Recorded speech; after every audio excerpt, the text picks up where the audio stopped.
تبقى قاعد انت كده لا بيك ولا عليك، وتلاقي مرة واحدة واحد طالع كده قالك ده ارسطو المعلم الاول. يلا انت عارف انت بتتكلم عن مين؟ فانت تبقى قاعد مش فاهم هو ايه يعني المعلم الاول. انا مش فاهم يعني قال ايه يعني الراجل ده او عمل ايه علشان تقول عليه ان هو المعلم الاول. واحد تاني يطلع يقولك لا لا لا لا، الكلام ده غلط على فكرة. افلاطون، افلاطون يا عم انت هو المعلم الاول. واحد تاني يطلع يقولك يا عم انت ارسطو من انزل الفلسفة من السماء للارض. وانت عيني قاعد في النص بين كل الهري والرغي ده ومش فاهم اي حاجة. تمام، ومش عارف مين صح ومين غلط. تعالى بقى كده نفهم الحكاية واحدة واحدة.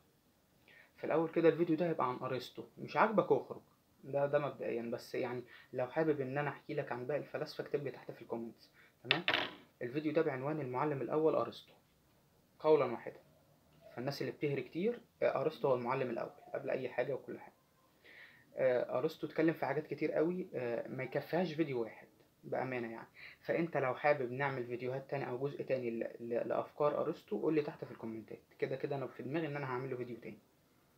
تعالى كده نسرد الراجل ده قال ايه بالظبط، او هو كان ليه الصدى الكبير قوي ده في وسط مجتمع الفلاسفه الكبير. في الاول كده ارسطو هو فيلسوف يوناني، كان شاعر وكان مؤرخ وكان حاجات كتير في بعض. هي دي بقى ميزة العصر بتاع ارسطو، العصر اليوناني القديم، انه كانت كل حاجة داخلة فيها في بعضها. اول حاجة هنتكلم عن الهدف الاعلى، تاني حاجة الفلسفة الاخلاقية، تالت حاجة السياسة والدولة، رابع حاجة الميتافيزيقا والفلسفة الطبيعية، خامس حاجة المنطق، سادس حاجة الفيزياء، سابع حاجة الفن والادب. انت لك ان تتخيل الراجل ده اتكلم عن ده كله في المؤلفات بتاعته وفي الاشعار اللي كتبها. فواحدة واحدة كده معايا، الله يبارك لك علشان تفهم الدنيا رايحة فين وجاية منين. لأن حقيقي الراجل ده أنت هتستفاد منه في حياتك بشكل فوق الوصف. لأنه أرسطو من الفلاسفة اللي كانت بتتنبأ بأن في حاجات هتحصل قبل ما تحصل. يعني هو كان فيلسوف اسمه فيلسوف استشرافي، كان بيشوف المستقبل قبل ما يحصل. في الأول كده تعال نمسك الهدف الأعلى. هو بيقول لك إن الإنسان عايش، هو كان عقلاني بالمناسبة. هو كان بيقول لك إن الإنسان عايش عشان يحقق السعادة، بس نقطة. شوف انت بقى السعادة دي بالنسبة لك ايه، وشوف هتعرف تحققها ازاي.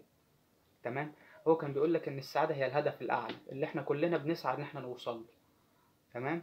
شوف بقى انت السعادة عندك بالنسبة لك هتبقى ايه، وشوف الطريقة اللي انت هتمشي فيها علشان توصل لايه، للسعادة دي. تاني حاجة الفلسفة الأخلاقية. هو كان بيقول لك إن في حاجتين اسمها الفضيلة والسعادة. تمام.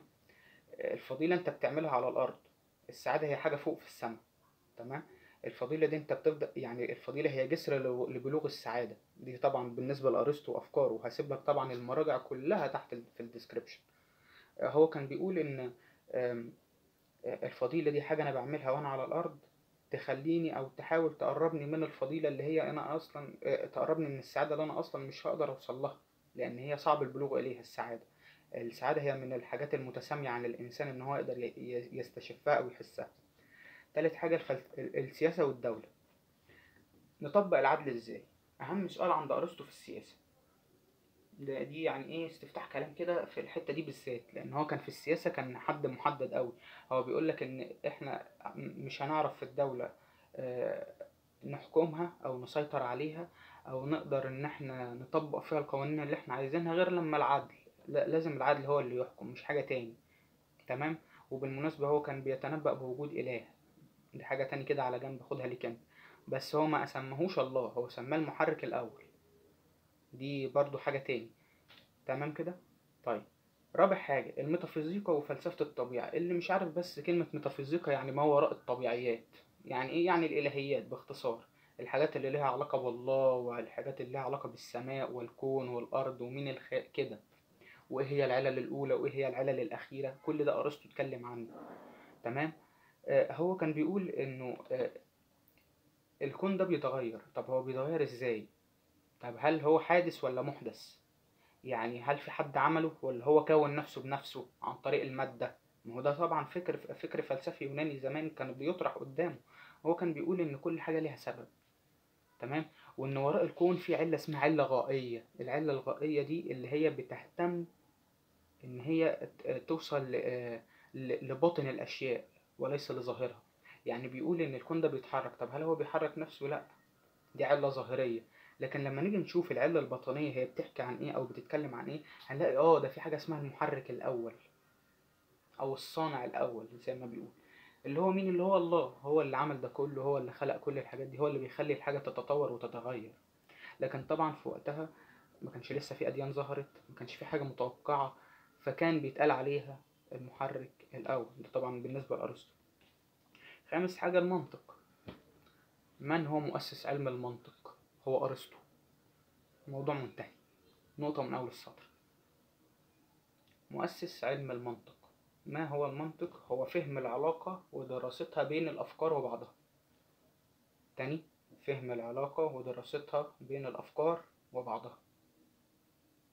إيه يؤدي لإيه؟ مقدمات تؤدي لنتائج، مقدمات تلزم عن نتائج، النتائج لا تؤدي إلى جديد لكنها متضمنة في المقدمات. على فكرة الفكر ده في الوقت اللي احنا فيه يبان إن هو فكر عقيم، لأن بعديها بيكون طبعا، أنا عملت حلقة عن بيكون عمل حاجة اسمها الأورجانون الجديد. تمام. هو بالنسبة له ده فكرة يعني حاليا احنا بنقول إن هو فكرة عقيم، لكن في وقته أرسطو ده بالنسبة للمجتمع اللي هو كان فيه كان طفرة كبيرة جدا. ليه كان طفرة كبيرة جدا؟ لأن هو قال حاجة ما كانتش موجودة. يعني ايه مقدمات تؤدي لنتائج؟ انت بتقول ايه يا ارسطو؟ فهو بالنسبه للمجتمع كان حد غريب جدا جدا. آه، المنطق علم كبير قوي وبحر واسع، لو حابين نتكلم فيه قولوا لي تحت في الكومنتات، ده كده كده. سادس حاجه الفيزياء. الفيزياء ليها علاقه اكتر بالميتافيزيقا والميتافيزيكس. ليه؟ لان هي ما وراء الطبيعيات. الفيزياء بقى الطبيعه. ارسطو كتب نظريات، وفي النظريات دي هو كان بيفسر الطبيعه، الكون ده ايه، بيتحرك ازاي. يعني هو كان بيشوف ان لما يفسر الظواهر الطبيعية هيقدر يوصل اكتر للعلل الغائية، اللي هو مين؟ اللي هو الله اللي انا كلمتك عنه. رقم 7 واخر حاجة، ودي بتهيألي دي من اكتر الحاجات اللي مستمرة معانا لحد النهاردة، الفن والادب. قلت لكم ان هو كان بيهتم قوي بالفنون الشعرية والاداب، كان دارسها كويس قوي وكان كاتب فيها شاطر.